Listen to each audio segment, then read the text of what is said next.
Hi everyone. Happy Tuesday. Hope you've been enjoying a nice holiday weekend. I know in the combination of, I guess, the busyness of the holiday and that full moon energy, I have just felt wiped out. So I've been giving myself some extra time for rest, and I hope if you've been feeling the same way, that you're also giving yourself that time and that grace of just listening to your body. So I wanted to share a little bit before we do the card reading about something called the 12 Days of Christmas. And my dear friend Susan Augenbaugh, who reads tarot as well as astrology readings. If anyone would like her information, you can reach out if you don't already know her. She was at the studio twice, I believe. She did two different Decembers and workshops. And one of the exercises that was in those workshops was the 12 Days of Christmas. And so you can start on Christmas or the day after. I think it depends on the day, but I know I started today, so that's what's going to work for me. Um, you can go take a walk in nature, just connect in with nature. And so today, for day one, I am going to be asking, just spirit, asking whoever your guides, just going out in nature, observing, seeing, being present, seeing what comes forth. And what the intention is to get a message or for a theme for yourself for January. So I got my theme for January. So tomorrow on the December 27th, I'll go be moving into I guess like the second day of the 12 days of Christmas. And so tomorrow I'll be connecting and in nature and seeing what comes forth with the holding the intention of getting a message or a theme for myself for February of 2024, and so on and so forth. So each day you get divine a message for the months of all the months, the 12 months of 2024. And I have to tell you, I'm doing it for quite a few years now. Actually, I forget when she first started, like I first heard of it, but it's been at least three, four, maybe even 5 years now. And it's been so spot on for me. So themes coming up. So just a little tool, something fun that you can do. And I always write them. I'm looking this way because I have my little 2024 calendar. So I always write them in like the little section on the side of the calendar on the month, and just write the theme in there, so you don't forget it. That's one way I can keep tuning in with that theme throughout the month. So anyway, so fun things that you can do. I really like that tool. So let's go move into see what the cards have to say for the rest of this week. I'm using the Power Animal card, Stephen Farmer, um, specifically the messages from your Animal Spirit Guides cards. I think he has several decks out, so I just wanted to clarify that. I love Stephen Farmer. So let's see what the message is for us collectively for the week. And that is Weasel. Um, uh, So Weasel says, be silent, pay attention, and simply observe with your eyes, ears, and physical feelings what is happening inside and all around you. Nice. So card number two that we're going to draw is Judith Orloff, Tower of Surrender cards. She has several books out as well. I really like her stuff. She has a lot about empaths, sensitivities, that kind of thing. So what do we need to surrender to this week? I think we've had this one before. Surrender unhealthy relationships. Let go of relationships that don't serve you, including unavailable or toxic people.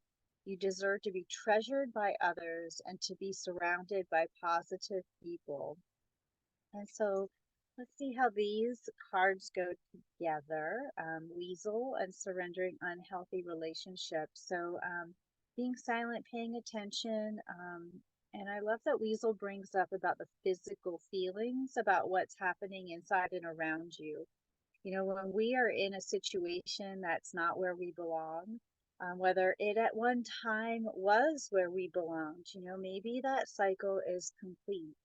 Maybe it is time to move out, the situation or the person or the relationship, whether it's to an actual person or to a job or, whatever. It could be, I know one astrologer I listen to says your relationship to chocolate, I mean, it could be any of those things, it could be unhealthy relationship to food, or alcohol or anything.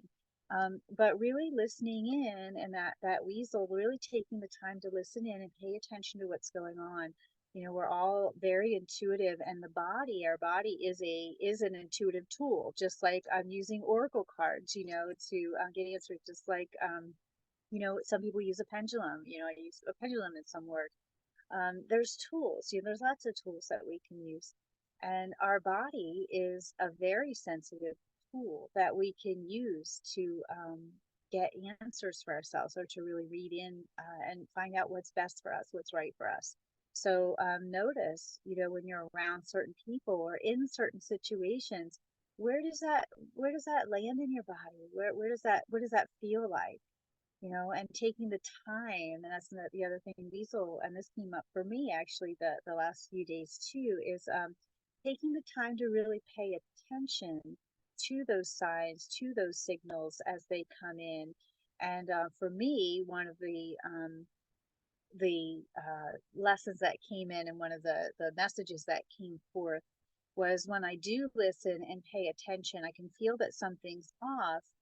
Sometimes I'll get really analytical about it, and make a decision from that. Well, this, and like logical, sense. But really, when we check in with our heart, that doesn't mean you're not intuitive, but when you check in with your heart, and that's really where that decision should come from, not oh, well, I'm worried about money, so I need to make this decision, or well, this is the way I've always done it, so I need to make this decision. This is where those unhealthy relationships come in. Is this coming from a pattern? Am I acting out of a pattern, or that kind of thing. So I know when I do my animal communications, it's all about the heart. It's all about feelings. So I bring myself into that space in order to connect with them and bring forth what they want to share with you. But sometimes when I'm not in that situation and not doing an animal communication for someone, it's easy to step out of that heart space when you go to make a decision, especially if it's a pattern, or again, if that logical mind or the fears come in, and so just being aware and not allowing yourself to um, hold that fear, and allow that fear or the mind to dictate your actions or dictate your decisions. So again, stop, heal, and surrender those unhealthy relationships this week. So thank you so much for being here and listening. There is a lot of exciting stuff coming up in the new year. Animal Communication Practice Circle is going to be starting again. I'll be putting out announcements about that. That is open to anyone who has taken a level one, at least a level one with me, or anyone else. If you've taken a class or something like that with someone else, just reach out, and that's fine too. So I'll be putting some information about that. There is an animal communication level one class coming up, and that it will be in Palmyra. And that information is on my Facebook page already. You can sign up and register for that. And so I will, again, I'll be putting out some announcements. There's all kinds of exciting things happening, and I hope you enjoy a great week, and I'll talk to you next week. Thank you so much.